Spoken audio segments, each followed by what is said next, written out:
بسم اللہ الرحمن الرحیم۔ مرثیہ اردو شاعری کی اہم صنف سخن ہے۔ آج ہم اس کی تعریف اور مرثیہ کے مکمل قواعد و ضوابط اور اردو ادب میں مرثیہ کی ابتدا کے بارے میں بات کریں گے۔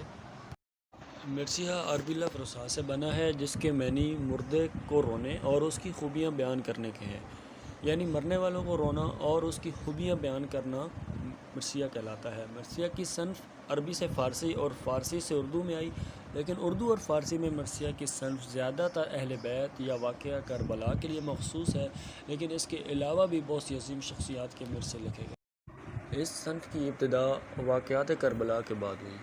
مرثیے شروع میں عرب میں لکھے گئے، عرب کے بعد ایران میں مرثیے لکھے گئے، ایران سے چل کر مرثیہ ہندوستان میں پہنچا۔ اردو شاعری چونکہ فارسی شاعری کی تابع ہے، اس لیے اردو میں مرثیہ بھی فارسی سے ہی آیا۔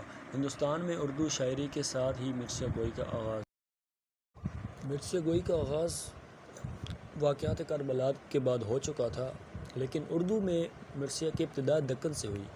دکن میں عادل شاہی اور قطب شاہی سلطنتوں کے بانی امامیہ مذہب یعنی اہل تشیع مذہب کے پیروکار تھے، اور وہ اپنے ہاں امام باڑوں میں مرثیہ خوانی کرواتے تھے۔ اردو کا سب سے پہلا مرثیہ گو دکنی شاعر ملا وجہی ہے۔ لکھنؤ میں اس صنف کو مزید ترقی ملی اور میر انیس اور میر دبیر جیسے شعراء نے مرثیہ کو اعلیٰ مقام عطا کیا۔ مرثیہ کا زیادہ استعمال واقعات کربلا کو بیان کرنے میں ہوتا ہے۔ جدید تنقیدی بصیرت کی روح سے مرثیہ گوئی کو فن شاعری کا سب سے حساس اور کٹھن عمل قرار دیا گیا ہے۔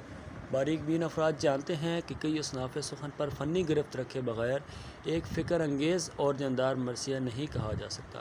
شعر پر فنی گرفت کے ہمراہ جتنی فصاحت کلام، بلاغت، حساسیات اور علمی و فکری مواد پر دسترس کی ایک کامیاب مرثیہ نگار کو ضرورت ہوتی ہے، اتنی صحیح نقد کسی اور صنف سخن میں مطلوب نہیں ہوتی۔ مرثیہ گوئی کے اجزاء: بنیادی طور پر ایک روایتی مرثیہ اپنی ترکیب میں مندرجہ ذیل اجزاء کا حامل ہوتا ہے، تاہم جدید مرثیہ میں قدرے مختلف ترکیبی تجربات بھی سامنے لائے گئے ہیں۔ نمبر 1 تمہید، نمبر 2 چہرہ، نمبر 3 سراپا، نمبر 4 رخصت، نمبر 5 آمد، نمبر 6 رجز، نمبر 7 جنگ، نمبر 8 شہادت اور نمبر 9 دعا۔ یعنی یہ 9 اجزاء مرثیہ میں ہونے ضروری ہیں۔ ان کے بارے میں آگے چل کے مزید تفصیل سے بھی بات ہوگی۔ مرثیہ کا ابتدائی حصہ چہرہ کہلاتا ہے۔ چہرہ دراصل مرثیہ کی تمہید ہے۔ اس میں مختلف موضوع دیکھنے کو ملتے ہیں، مثلاً مناظر فطرت، قلم یا شعر کی تعریف، شاعرانہ تعلق، صبح و شام کا بیان۔ انیس نے اپنے ایک مرثیہ کا آغاز یوں کیا ہے: چلنا وہ باد صبح کے جھونکوں کا دم بدم، مرغبان باغ کی وہ خوش الحانیاں بہم۔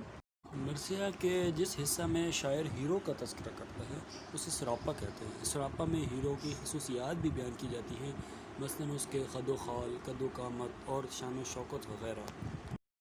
اس کے بعد ہے رخصت۔ جنگ میں جانے سے قبل ہیرو اپنے عزیز و اقارب سے ملتا ہے اور اس کے اہل و عیال اسے رخصت کرتے ہیں۔ جس حصہ میں ان واقعات کا بیان ہوتا ہے مرثیہ میں اسے رخصت کہتے ہیں۔ مرثیہ کا یہ حصہ نہایت اہمیت کا حامل ہوتا ہے۔ میدان جنگ میں ہیرو کی آمد ہوتی ہے۔ یہاں مرثیہ میں ایک جوش و خروش نظر آتا ہے اور شاعر جذباتیت کے عروج پر ہوتا ہے۔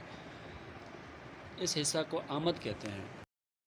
مرثیہ کے اس حصہ میں شاعر جنگ کے مناظر پیش کرتا ہے اور ہیرو بے جگری سے لڑ کر باطل کے خلاف حق کے لیے جان دے کر شہید ہو جاتا ہے۔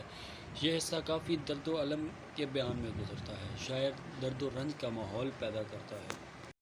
یہ مرثیہ کا آخری حصہ تصور کیا جاتا ہے یا آخری جز ہوتا ہے، جس میں شہید کے اقارب اور اہل خانہ گریہ وزاری آہ و بکا کرتے ہیں۔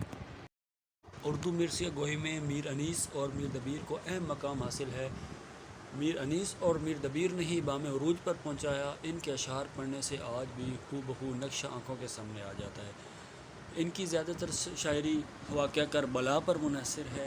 غالب اور حالی نے بھی چند مرثیے لکھے۔ اس کے بعد ریاض، اقبال، سرور، جوش اور حفیظ جالندری نے ذاتی اور قومی مرثیے لکھے۔